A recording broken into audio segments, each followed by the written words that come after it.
This is Tim here from Your 6 Tech. Today in this video I'm going to show you how to delete your video clips on your Tesla. So we want to go to the camera option right here, or just the dash cam. So you might see camera, we can just tap right here. We have camera, we want to go to dash cam. Now under dash cam we can see all our different clips. We can just go to the top left. Now there should be an option right here, the three little dots. We can delete them now. So we can just tap them, tap them, tap them, and we can delete the video clips that we don't want. So that's probably the easiest way to do it. Otherwise we can go to the vehicle.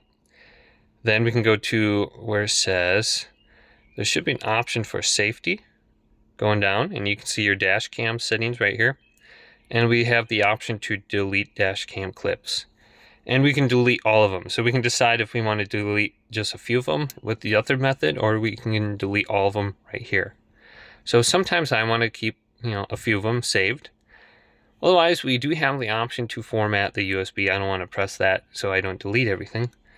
But if you ever want to put in a larger USB, you can just open up the glove box.